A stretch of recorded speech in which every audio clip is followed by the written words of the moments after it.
Pro, making it seem like that was gonna be Pixar's future.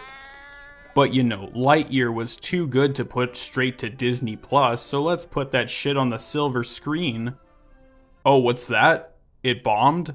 Oh my, what a surprise. I cannot fathom what could have possibly led them to this outcome. Could it be that they made general audiences lose motivation to see a new Pixar movie in theaters when they could wait a few months to see it on streaming instead? Nah, it couldn't have been that. Maybe it has to do with it being woke and having gay people in it.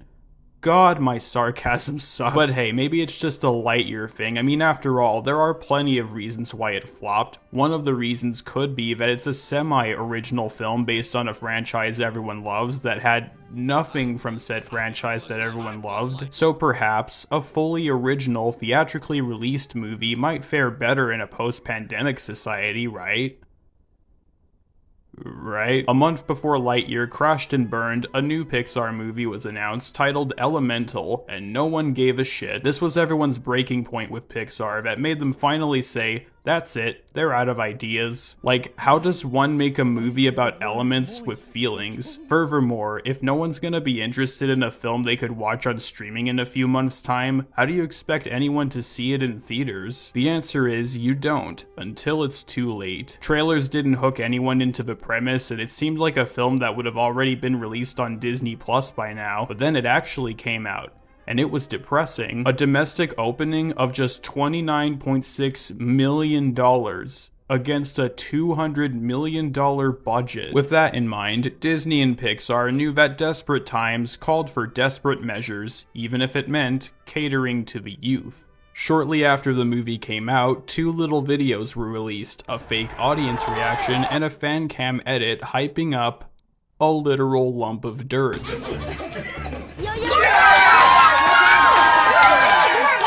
Claude is to Elemental what Chicken Jockey was to Minecraft, or literally any time Jack Black shouts out a Minecraft item for that matter. Fortunately, this video's fake as fuck, so don't think you're gonna be spilling popcorn or toss lumps of dirt all over the place whenever he yells, "Chicken Claudie," cause that would be sad. Like, really fucking sad. The irony, though, is that Claude is just some random-ass side character who only really shows up for a grand total of 1 minute and 20 seconds.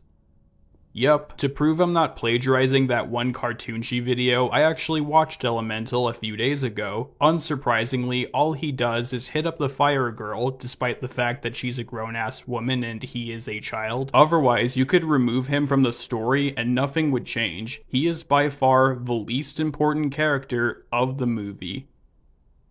Or is he? You see, none of this Claude nonsense makes any sense, but once you really look into the 2 videos, the multiple character posters, the active Claude hashtag and icon, coupled with the knowledge that he only has 1 minute of total screen time, do you finally understand what Pixar's attempt might have been? They were trying to appeal to shit posters.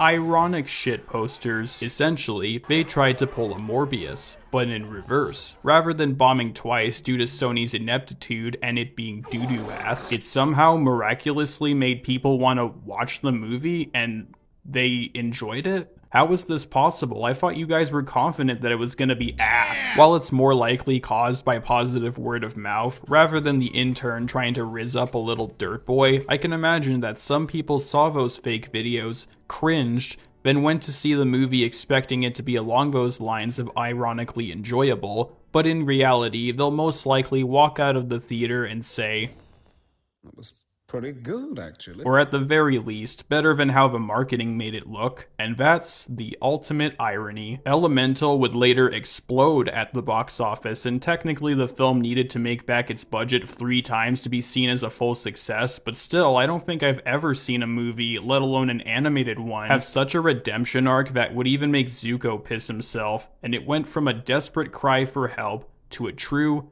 say it with me now, act of Claude. I take it back. Maybe Claude really is important to this film. Maybe he do got that, rizz. Like, he got the whole crowd rooting for him with his minute-long appearance, so good on you, Claude. Alright, so you've made it this far in the video. You're now looking at the thumbnail and title, wondering, what the fuck does any of this have to do with Tom? Well, what if Now just hear me out. No, not like that, you fucking freak. What if Tom the Lizard is their new Claude? Only this time, instead of being a side character used for semi-ironic shitposting, it's using the general appeal of a cute animal doing something cute, i.e., playing with a smartphone. And you know something?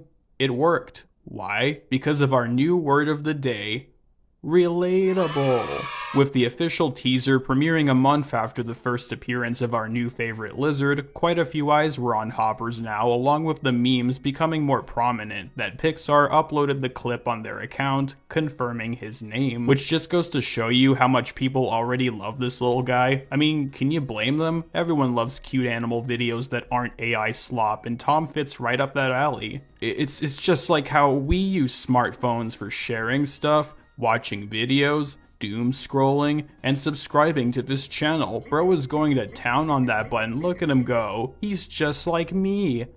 For real. In a way, I'm thoroughly convinced that perhaps Pixar might have learned a few things from their act of Claude, and while it's not guaranteed that it'll make Hoppers that profitable, it's certainly gaining more attention than most of Pixar's recent output. And who knows, maybe Disney will actually give it good advertising, and surely enough, it could be a decent success. So, it's settled then, Tom the Lizard might actually save Pixar's Hoppers. Right? Well, there's still one concern I do have regarding this mentality.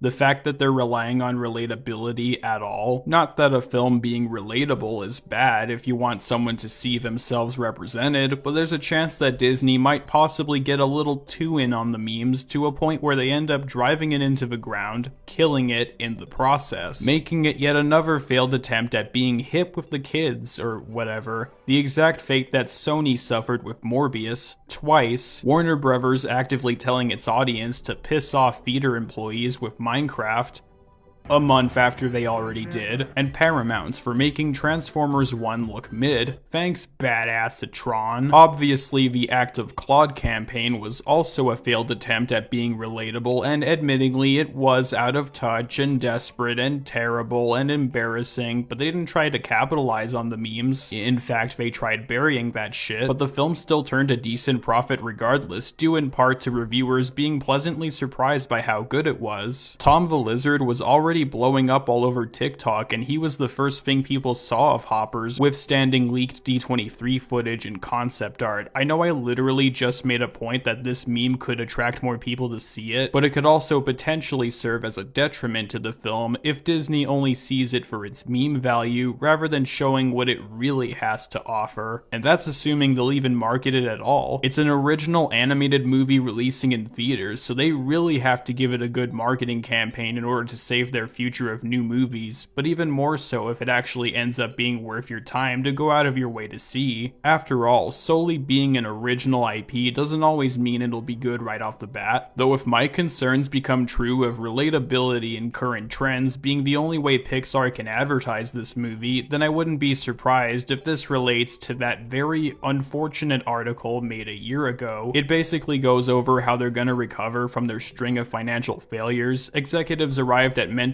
Pixar's upcoming directors to focus less on autobiographical tales, they specifically cite Luca, Turning Red, and Elemental for reference, and more on developing concepts with clear mass appeal. Many of the case of sequels and spin-offs have already been proven, but here's where the juicy thigh meat of this article kicks in. The one bit that got everyone talking was this. Quote, the studio's movie should be less a pursuit of any director's catharsis and instead speak to a commonality of experience. I don't think we can ever let ourselves off the hook of making sure we deliver the best possible and most relatable films.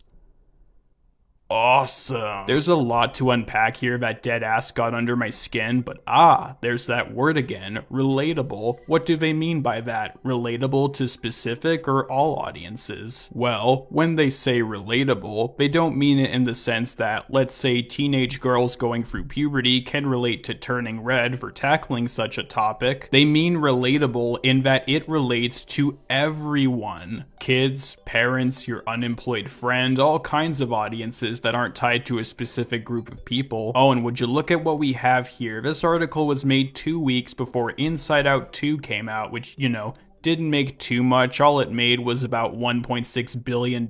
No pressure, it's fine. It's all good. It's perfectly fine. I feel like this might be one of the worst outcomes for Hoppers if it ends up being part of this new strategy. It has been in development since 2020, so it's entirely in the realm of possibility if this decision were to affect the production, and the lizard might actually just be a straight up industry plant. One such case with Elio, albeit a little different. The original version was a lot more personal to director Adrian Molina, with the titular character even being queer-coded. Boy, I sure hope they didn't drastically change his story after they rejected his original vision.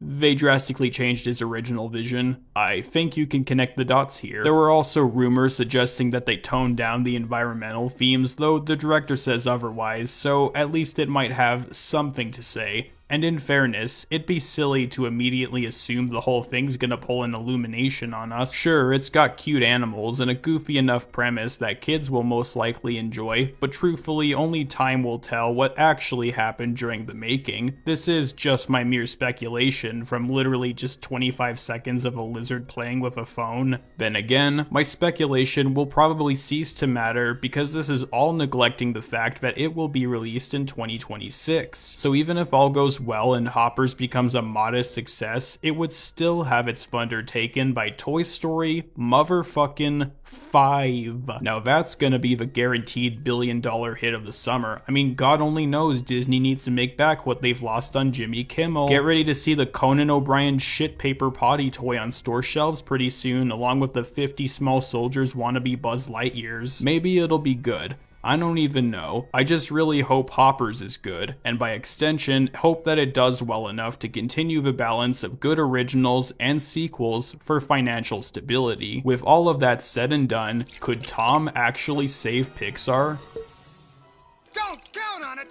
Unlikely, but I do see multiple outcomes this could have once the movie releases. Either A, the meme becomes viral and potentially gets people to see the movie, doing decently well thanks to good word of mouth. B, the meme becomes viral, but Disney will milk it for relatability points, driving people away from the movie. Or C, the meme becomes viral, but Disney will blow all of their marketing dollars on Toy Story 5 while Hoppers ends up with jack shit. Perhaps a combination of these outcomes could happen, but at the end of the day, we really shouldn't count our chickens before they hatch, especially if the chicken is an ADHD-coded lizard. Actually, you know what? Disregard this video entirely. Remember when I said Tom first appeared in the post-credit scene for Elio? Well, I lied to you. He actually appears in the movie itself, as a short cameo. He was right there the whole time and you bastards didn't even see him. You were too preoccupied with saying this movie looks like a Grubhub ad. How dare you? How dare you underestimate the supreme intellect of Tom the ADHD lizard? Why?